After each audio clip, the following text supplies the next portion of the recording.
Iran और America के बीच जब भी लगता है कि अब सब कुछ ठीक होने वाला है, तभी ऐसी खबर आती है कि शांति की बात कहीं दूर चली जाती है।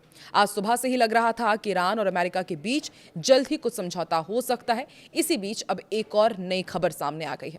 नमस्कार, मैं हूं आकांक्षा और आप देख रहे हैं न्यूज़ 18 का डिजिटल प्लेटफॉर्म। तो ईरान ने साफ कर दिया है कि वो अपना हाईली एनरिच्ड यूरेनियम भंडार अमेरिका को नहीं सौंपेगा।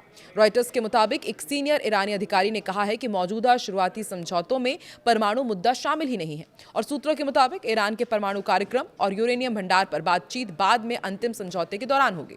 फिलहाल ऐसा कोई फैसला नहीं हुआ है कि यूरेनियम देश से बाहर कहीं भेजा जाएगा।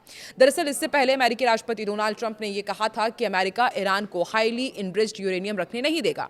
उन्होंने कहा था कि हम उसे हासिल करेंगे, इसे ईरान को नहीं रखने देंगे। इसी बीच ईरान की तरफ से एक कड़ी प्रतिक्रिया भी आई है। उनका कहना है कि अमेरिका ईमानदार नहीं है। ईरानी संसद अध्यक्ष मोहम्मद बाघेर गालिबाफ, उन्होंने आसिम मुनीर से मुलाकात की और कहा कि अमेरिका ईमानदारी नहीं दिखा रहा है, ईरान अपने अधिकारों पर समझौता नहीं करेगा। ईरान वार्ता में इजरायल की भूमिका घटी है। ये हम आपको कुछ बड़े अपडेट्स बता रहे हैं। न्यूयॉर्क टाइम्स के मुताबिक ट्रंप सरकार ने ईरान वार्ता में इजरायल की भूमिका सीमित कर दी है, जिससे प्रधानमंत्री नेतन्याहू को यह बड़ा राजनीतिक झटका माना जा रहा है। वहीं ट्रंप की बेटी को हत्या की धमकी दी गई है। FBI ने इवांका ट्रंप को कथित हत्या की धमकी देने वाले एक इराकी नागरिक मोहम्मद बाकेर साद को गिरफ्तार किया है। रूसी अधिकारी भी कह रहे हैं कि अमेरिका बढ़ा चढ़ाकर बात कर रहा है। मिखाइल उलियानोव का नाम तो आपने सुना ही होगा। अमेरिका ईरान वार्ता का डेवलपमेंट तो बढ़ा है और लेकिन इसे अमेरिका की तरफ से कुछ ज़्यादा ही बढ़ा चढ़ाकर पेश किया जा रहा है, जबकि असली हालात उतने सकारात्मक नहीं हैं। वहीं भारत में पेट्रोल डीजल से जुड़ा हुआ अपडेट एक और ये है कि मिडिल ईस्ट संकट और क्रूड ऑयल महंगा होने से भारत में पेट्रोल डीजल की कीमतें फिर से बढ़ गई हैं। अब दिल्ली में पेट्रोल 99 लीटर्स 51 पैसे प्रति लीटर पहुंच चुका है। वहीं जो डीजल है वो 92 रुपीज़ 49 पैसे तक जा पहुंचा है। वहीं ईरानी सेना ने हॉर्मुज़गान प्रांत में एक इजरायली जासूसी और निगरानी ड्रोन को मार गिराया है। ईरान की मेहर समाचार एजेंसी ने जानकारी दी है। अमेरिका से लगातार संकेत मिल रहे हैं कि ईरान से जल्द ही समझौता हो सकता है। एक्सियोस के मुताबिक दोनों देश 60 दिनों के नए युद्ध विराम पर समझौता कर सकते हैं। वहीं अमेरिकी राष्ट्रपति डोनाल्ड ट्रंप ने भी कहा है कि ईरान से समझौता होने की दिशा में बात बहुत आगे बढ़ गई है, मगर इसी बीच ईरान की तरफ से इजरायली ड्रोन मार गिराया गया है। IRGC commander major general Ali Abdollahi ने दुश्मनों को चेतावनी दी है कि ईरान की शक्तिशाली सशस्त्र सेनाएं देश के विरुद्ध शत्रु के नए आक्रमण का करारा जवाब देने के लिए तैयार हैं। रमजान युद्ध के शहीदों के स्मरण उत्सव के मौके पर उन्होंने कहा कि देश की शक्तिशाली सशस्त्र सेनाओं के इस महान प्रतिरोध और विजय ने यह सिद्ध किया है कि अल्लाह में राष्ट्र का विश्वास और आस्था तथा स्वदेशी युद्ध क्षमताओं पर उसका भरोसा अंतर्राष्ट्रीय मंच पर सम्मान और गौरव के शिखरों की ओर प्रगति और रणनीतिक प्रभुत्व का मार्ग प्रशस्त करता है। कमांडर ने आगे ये भी कहा कि देश की सबसे रणनीतिक संपत्ति सभी क्षेत्रों में जनता की दृढ़ और जोशीली उपस्थिति है, जो दुश्मन की घुसपैठ और साजिशों के खिलाफ एक अभेद्य दीवार है। ईरान के सशस्त्र बल, मिसाइल, वायु, नौसेना, थल, अंतरिक्ष और साइबर सभी आयामों में उच्चतम स्तर की तत्परता और सक्रिय प्रतिरोध पर खड़े हैं।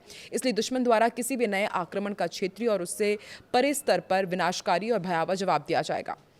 खुर्रम शहर की मुक्ति भविष्य के विजयों के लिए एक स्थायी आदर्श है, जिसमें पवित्र कुद्स की मुक्ति और प्रतिरोध की धुरी और इस्लामी दुनिया के मुजाहिदीन द्वारा इजरायली शासन का उन्मूलन शामिल है। वहीं अमेरिकी राष्ट्रपति डोनाल्ड ट्रंप ने कहा है कि अमेरिका और ईरान एक व्यापक समझौते को पूरा करने के करीब है।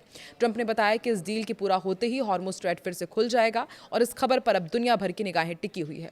ट्रंप ने social media platform truth social पर लिखा है कि समझौते को लेकर लगभग सारी बातें पूरी हो चुकी हैं, बस कुछ अंतिम बिंदुओं पर बातचीत करना बाकी है।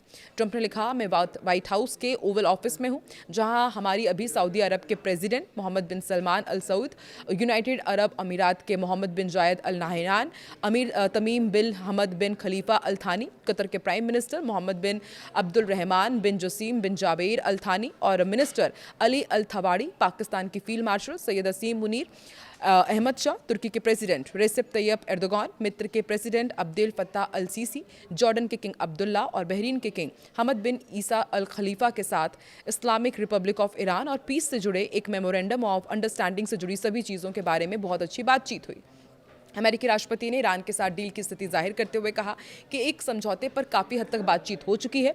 ये deal United states of America, Islamic Republic of Iran और लिस्टेड दूसरे देशों के बीच फाइनल होने पर निर्भर है। इसके अलावा मेरी इजराइल के प्राइम मिनिस्टर बीबी नेतन्याहू से भी बातचीत हुई है। ये बातचीत बहुत अच्छी रही। डील के आखिरी पहलुओं पर डिटेल्स पर अभी बात हो रही है और जल्द ही इसकी घोषणा हो जाएगी। एग्रीमेंट के कई दूसरे एलिमेंट्स के अलावा हॉर्मुज़ स्ट्रैट को भी खोला जाएगा। ईरानी प्रवक्ता इस्माइल वाघई ने शनिवार को समझौते का जिक्र किया। उन्होंने कहा कि ईरान 14 बिंदुओं वाले एक मसौदे को समझौते में आगे बढ़ रहा है। ये मसौदा पाकिस्तान के जरिए अमेरिका को दी जा रही है और उन्होंने ये भी कहा कि समझौते को अंतिम रूप दिया जा रहा है ताकि अगले 30 से 60 दिनों के भीतर आगे की बातचीत हो सके और आखिरकार एक अंतिम समझौता किया जा सके। देखिए, ईरान की तरफ से कहा जा रहा है कि 60 दिनों के अंदर सब कुछ ऑल इज वेल हो जाएगा अमेरिका और ईरान के बीच। अमेरिका भी कह रहा है कि लगातार बातचीत हो रही है, लेकिन बीच बीच में जिस तरह से ड्रोन अटैक्स हो रहे हैं, जिस तरीके से तीखी प्रतिक्रिया दी जा रही है, उससे लगता नहीं है कि अमेरिका और ईरान के बीच इतने जल्दी सब कुछ ठीक हो जाएगा। हालांकि लगातार कोशिश जारी है। आपको क्या लगता है, कब ईरान और अमेरिका के बीच सब चीज़ ठीक हो जाएगा? कमेंट सेक्शन में ज़रूर बताएं।